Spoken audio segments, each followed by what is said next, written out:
Welcome to the Sports Whip. I'm Kory Keys, joined by David Henson and Alex Late. Did you guys like the new music? Needs some work. I thought you were going to say, like, not particularly. Yeah. I would have been okay with that. It's okay. Anyways, we get back into it. This is the original lineup of the Sports Whip. We're new and improved now on the show, I would say. And we're going to start things off. Ole Miss losing to Vanderbilt 28-14 in their SEC opener.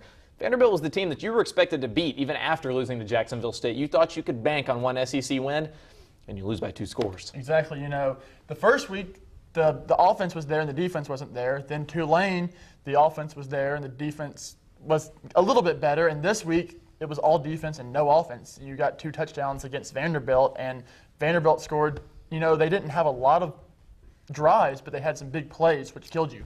Yeah, I would say, you know, as you said, maybe the one SEC win that this team could probably bank on. And really, this team has not put anything together so far. The offensive line, you know, looks as bad as I've ever seen it as an Ole Miss fan in all 22 years. So, but, you know, as I was saying, you know, they lost a lot from last year. And I think that's one thing that, you know, Ole Miss fans really need to remember, that this team has lost a lot more than anyone would really understand. There are many people in the fan base, irrationally or rationally, you take it however you want, who are already saying through 3 games this is a lost season. What's your view on that? You know, this was supposed to be a rebuilding year. After we lost Jevin and with McCluster and Shea Hodge and all those guys leaving, this was going to be a rebuilding year. Then all of a sudden you get Mazzoli and the expectations go back up. Now, even if it was a rebuilding year, I never thought it would come to this. Maybe not losing these games.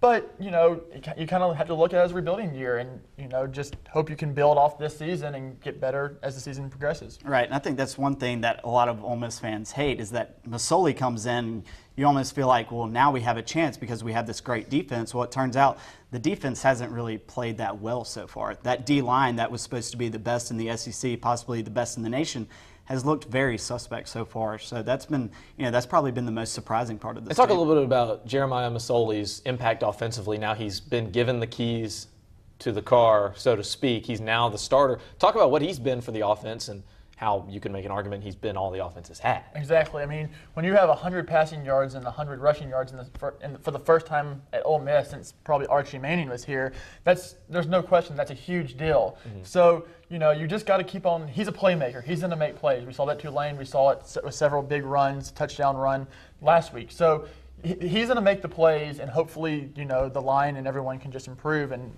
the offense can start putting points on the board. Yeah, I mean, Mazzoli's been great, but the problem is he's been the only thing that's been going Ole Miss's way. I mean, that offense, that, you know, the only thing you have to prepare for basically is Mazzoli. If, you know, you can let him do whatever he wants, get his yards rushing and passing, and you're going to find a way to beat this team. And I think that's the problem with the Ole Miss offense. We talked about how successful Jeremiah Mazzoli has been, but what's been the problem offensively? I'm sure we could come up with multiple things, but what's the biggest thing that stands out for you? Well, the first thing that stands out from the game against Vanderbilt was definitely the drop passes, and that was something that going into the season, I kind of, you know, with the receivers.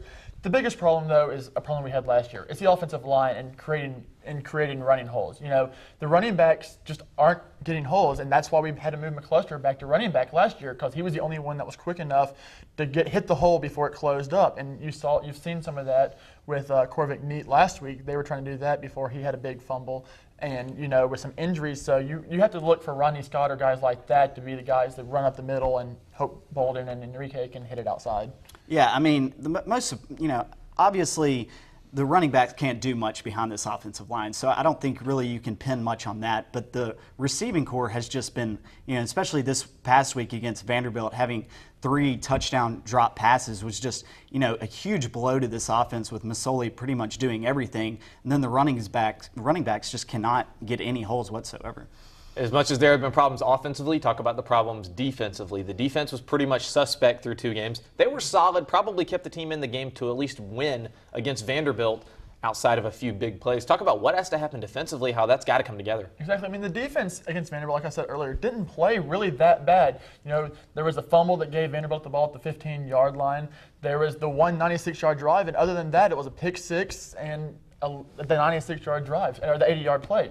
So, I mean, they gave up one good drive, really. So that's something that, you know, it's good to see that they weren't really giving up. It was just the one big play so much. But you go the passing defense, you know, the little they're dinking it out to the flats, and it's like the cornerbacks and linebackers just standing there waiting for someone to catch it, and then they're having to go make a tackle. So that's something they definitely have to improve. Yeah, I mean, pass rush has not been as as good as everyone expected at this time last year. So, and then you've got a guy that came in as a 5-star recruit in Wayne Dorsey, and he has not looked anything like a 5-star recruit. Obviously, it's going to take him a few games to get meshed into that play, but he has not looked very good. He looks very tired, and that's been the whole line with this whole defense. They just look very out of shape.